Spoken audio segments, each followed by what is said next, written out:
Welcome to this away show. Hi everyone, मैं हूं आपका होस्ट सौरभ दीक्षित।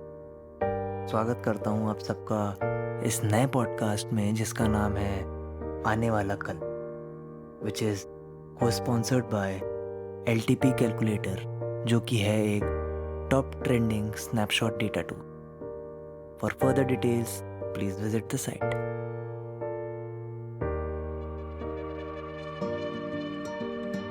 आने वाला कल, ये खुद में एक सवाल भी है और शायद जवाब भी।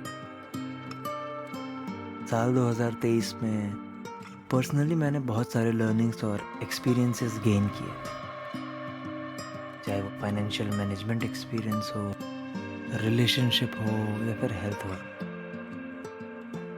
बट सबसे इम्पोर्टेंट चीज़ जो मैंने इस साल सीखी वो है कि the art and outcomes of surrendering, let go करना। क्योंकि जिस तरह का मैं इंसान हूँ, I do not seek help very often, be it of any kind. मैं ट्राई करता हूँ कि हर एक सिचुएशंस में खुद ही हैंडल कर लूँ, regardless of the outcome. Basically यार, मुझे आंसर चाहिए तुरंत। या तो कोई चीज़ सक्सेसफुली हो रही है या फिर रीज़न की वजह से नहीं हो पा रही है। So I am at ease with myself कि चलो यार, नहीं हो पाया, it failed, the situation failed और आई फेल्ड। इससे होता ये है कि दिमाग पे लोड नहीं रहता। बट कहता है ना, your way is not the only way. हमारे भोलेनाथ का कुछ और ही प्लान था। तो उन्होंने मुझे एक ऐसे सिचुएशन में डाल दिया इस साल जहाँ सक्सेस मिल नहीं रही थी और फेलियर का अता पता भी नहीं था। दोस्तों, परेशान होना और परेशान दिखना दो अलग अलग चीज़ है यार। और मेरे चेहरे पे टेंशन और परेशानी जल्दी दिखती नहीं है, बट इस बार दिखी, मुझे भी और मेरे आसपास रहने वाले लोगों को भी। मेरे दोस्तों ने बोला कि यार सोवे, तू परेशान होता होगा, सब होते हैं, इट्स नॉर्मल, बट भाई तू आज दिख रहा है परेशान, which we don't normally see on your face. Then it clicked. So finally 1-1.5 महीने परेशान दिखने के बाद आई रियलाइज कि यार मैं तो ऐसा हूँ ही नहीं, ना कभी था। So why just not leave the problem the way it is. छोड़ देते हैं, देखा जाएगा। दोस्तों, कुछ सिचुएशंस आपकी लाइफ में आपकी अटेंशन डिमांड करती है। This situation was one of them. तो मैं पूरी तरह से इग्नोर भी नहीं कर सकता चीज़ों को। बट भाई, मुझे मेंटल प्रेशर की आदत नहीं है यार, और ना ही ऐसी आदत डालनी है।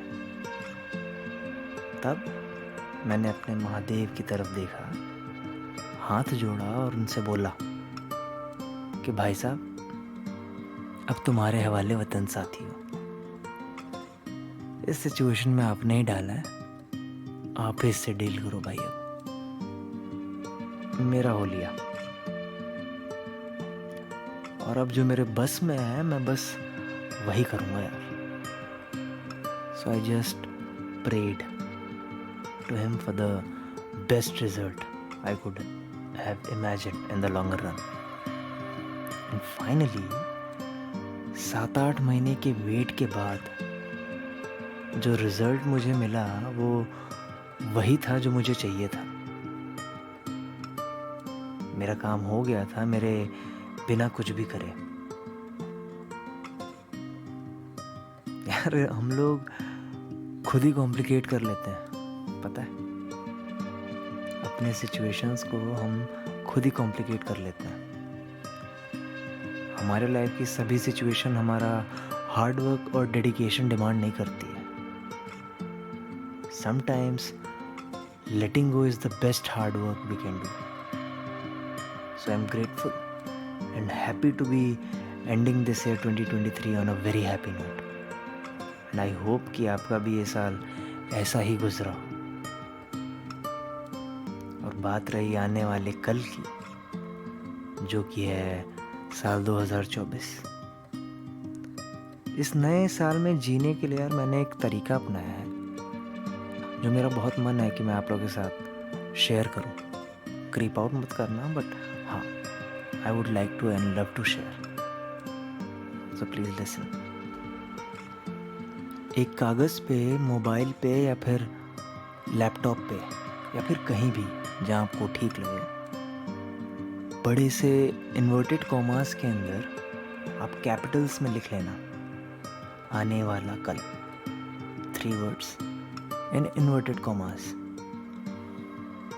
फिर थोड़े इमेजिनेशंस और उन इमेजिनेशंस में थोड़े इमोशंस डाल के उन लिखे हुए शब्दों में जूम इन करना. जूम इन करने के बाद जो विजुअल्स दिखाई दें उनकी डिटेलिंग को याद रखना आप बस.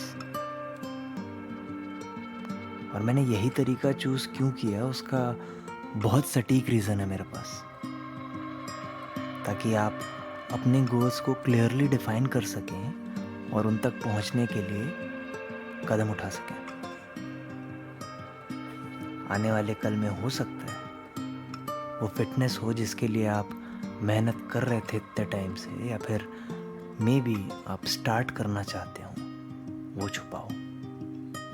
आने वाले कल में हो सकता है वो familiar bonds, relationships, love interest या किसी भी तरह का रिलेशनशिप जिस पे आप काम करके बॉन्ड को स्ट्रेंथन करना चाह रहे हो, वो हो जाए. आने वाले कल में नॉलेज अबाउट फाइनेंशियल एजुकेशन या प्रॉपर इन्वेस्टमेंट की अपॉर्चुनिटीज़ हो सकती हैं जिस पे आप सीख के ग्रो करना चाह रहे हो. स्पिरिचुअलिटी में आगे बढ़ने के कई रास्ते होंगे आपके मन में जो आपने पहले से सोच रखे हैं, और भी न जाने क्या क्या छुपा हो सकता है इस आने वाले कल में. यार ये सब खुशी खुशी विजुअलाइज कर लेने के बाद जूम आउट करना मत भूलना, क्योंकि असल में तो ये सब सिर्फ एक ख्याल है ना. रियलिटी में ये सब दिखने के लिए काम तो आप ही को करना है यार.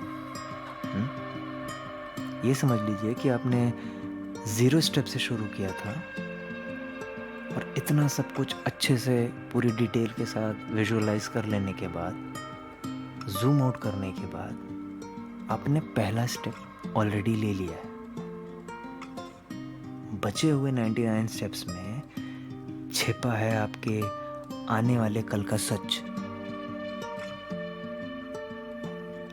रेजोल्यूशंस में यार मैं कभी बिलीव नहीं किया, क्योंकि लगता है कि कहीं ना कहीं कुछ मिस आउट ना हो जाए, या मुझसे मिस आउट हो जाएगा. आपसे हो पाता है तो I am very happy for you guys. जब भी रेजोल्यूशन की बात आती है तो मेरी बस एक बात पे आप ध्यान देना कि resolution is not the solution till the time it's not being reassessed, reanalysed and revalued. You need to do this often in certain time intervals. And plus yaar, there is no set of rules to live your life. Make the rules, break it often, and then remake it till the time it works for you. So, wishing all the very best, and also a very very Happy New Year 2024. Thanks for tuning in my podcast आने वाला कल. Do not forget to share and subscribe. See you guys on the new horizon of the new year. Till then, take care. Her her Mahadev.